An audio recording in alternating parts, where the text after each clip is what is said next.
Bonjour à tous. Mon invité ce lundi matin, Monsieur Daniel Nessemon, président du mouvement En Marche pour le Développement à Mounia. Vous êtes un tout nouvel élu conseiller régional sur la liste de Madame Anne-Désirée Ouloto dans le Cavali. Félicitations. Merci. Alors, pour être presque complet, je dirais que vous êtes aussi un ancien président de la jeunesse estudiantine de Côte d'Ivoire. C'est bien ça. Alors, Monsieur Nessemon, vous venez de la société civile, là vous atterrissez de plein pied en politique. Est-ce que cela ne pose quand même pas un problème à un moment où la parole du politique n'est plus crue par les citoyens? Est-ce que vous ne faites pas fausse route? Non, bien évidemment, nous ne faisons pas fausse route. Et je dis toujours qu'aujourd'hui, il faut une nouvelle offre politique. La société civile a sa part de responsabilité. Il est important pour nous de nous impliquer davantage dans le rôle qui nous est donné de participer à la vie de la nation.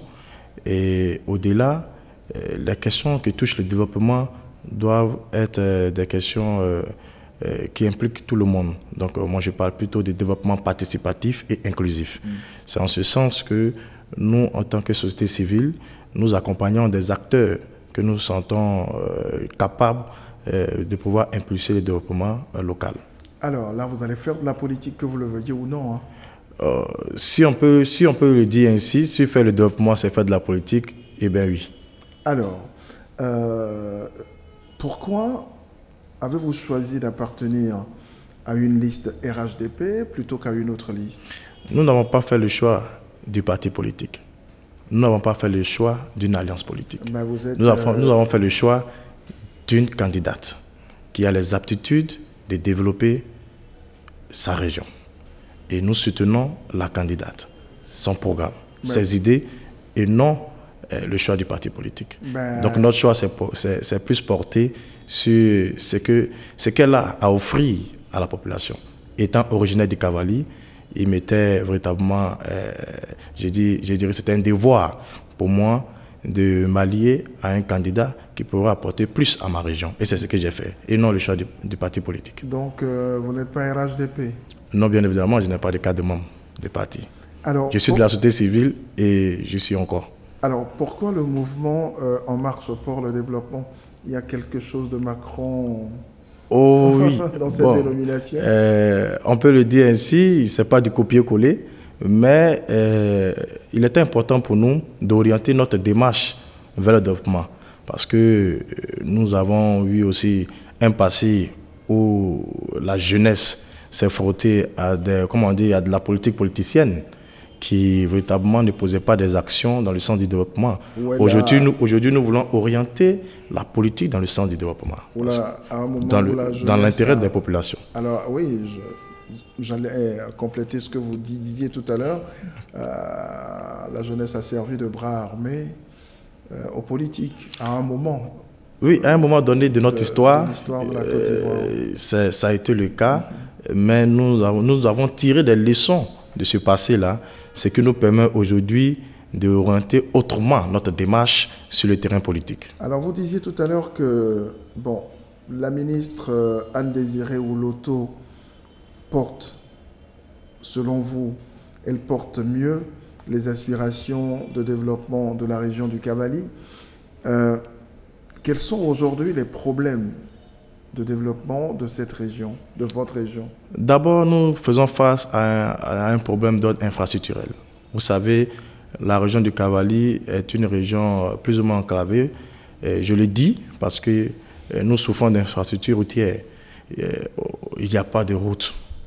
Même pour évacuer les malades, nous sommes souvent obligés de transporter les malades, je le dis même dans des véhicules de transport commun. Et les hôpitaux aussi également sont retranchés des villes, ce qui nous fait beaucoup de problèmes au niveau des évacuations. Tant aux produits aussi agricoles, puisque c'est une région fortement agricole. Il y a un fort taux de paysans qui sont dans cette région-là. Et au-delà, nous avons aussi la question de l'insertion des jeunes, la question de l'entrepreneuriat, de l'autonomisation des femmes. sont des questions essentielles que nous devons toucher au niveau de cette région. Et pour nous, la route précède le développement. Il est important déjà que nous ayons des infrastructures routières qui nous permettent véritablement de développer notre région, d'accroître la productivité, puisque nous arrivons déjà à évacuer les produits agricoles, donc l'économie, je veux dire, devient dense, les activités s'intensifient, et le commerce et les transactions sont fluides. Et à partir de cet instant, nos hôpitaux aussi, qui ont des malades aussi, arrivent à évacuer plus aisément. Donc déjà, à partir de cet instant, beaucoup de problèmes pourraient être résolus. Donc, régler les problèmes liés à l'infrastructure, aux infrastructures routières aujourd'hui, dans le Cavally, ce serait apporter une première solution au problème de développement de cette région. C'est bien ça. Il y a également la question des terres. Dans le Cavally, c'est une région où il y a beaucoup de conflits fonciers. Est-ce que c'est l'État qui règle la question? Est-ce que c'est la région qui règle ce problème? Est-ce que c'est la commune qui règle ce problème? Je dirais d'abord que la sensibilité de cette question demande l'implication de tous. On ne peut pas dévouer ce rôle seulement qu'à l'État, dans la mesure où les populations vivent en cohésion et sont côte à côte, que ce soit les allogènes, que ce soit les autochtones. Donc il est important que cette question soit véritablement touchée par tout le monde, que ce soit les élus locaux, l'État, les eaux forêts, le ministère des eaux forêts, puisque c'est eux qui font la délimitation, notamment des parcelles autorisées ou non. Et il est important que cette question puisse avoir la participation de toutes les filles et fils du Cavally. De façon concrète, comment prend-on cette question aujourd'hui pour la régler définitivement? C'est vrai que vous souhaitez que tout le monde soit impliqué dans la recherche de solutions, mais c'est quoi la solution? C'est quoi le début de solution? Le début de solution, déjà, c'est simple. Que les terres, les parcelles de terres qui sont sous réserve soient sous réserve. Ça veut dire quoi? Vous voulez parler des forêts classées? Quand nous avons affaire à des forêts classées, il ne faut pas autoriser l'accès aux forêts classées. Parce qu'aujourd'hui, c'est quoi? Nous avons des forêts classées où des allogènes ou des autochtones entrent dans ces forêts, mettent ces forêts en valeur. Parfois avec la complicité des autorités elles-mêmes. Justement, c'est ce que voilà pourquoi je demande l'implication de tous, des chefs coutumiers, tout le monde. Mais quand ces forêts sont mises en valeur et qu'elles ont de la valeur, à qui appartiennent les terres? Aux allogènes qui sont venus, qui ont pénétré ces forêts pour les mettre en valeur, ou aux autochtones qui sont les propriétaires terriens. Déjà, c'est une source de conflit.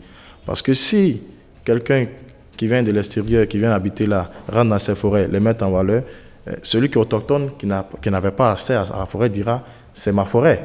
Donc, pour mettre fin à ce conflit, il faut tout simplement que la loi soit respectée, que les forêts classées soient effectivement classées. Est-ce qu'on a vraiment sensibilisé les gens autour de la loi? C'est le rôle de l'autorité, c'est le rôle de l'État de le faire.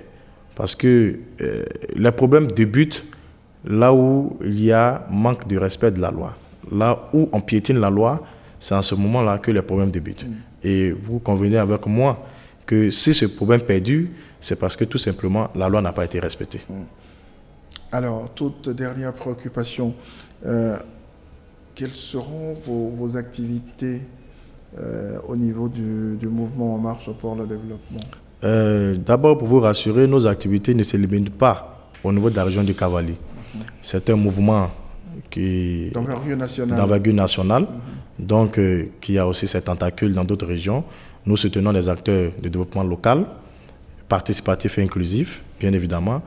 Et nous comptons soutenir toutes les actions en faveur du développement, mais de façon concrète, identifier les problèmes, comme vous le dites, et permettre à ce qu'il y ait une plateforme pour régler tous ces différents problèmes avec la participation de tous, et non sans eux. Parce que tout ce qui se fait pour nous, sans nous, est contre nous. Tout à fait. Merci et très bonne journée. Merci à vous. Bonjour, je suis Arlène Goli, présidente de l'ONG Juriste Secours et Assistance. Je vous invite à suivre ma chronique La Justice au quotidien tous les lundis après-midi sur DNews TV. À bientôt.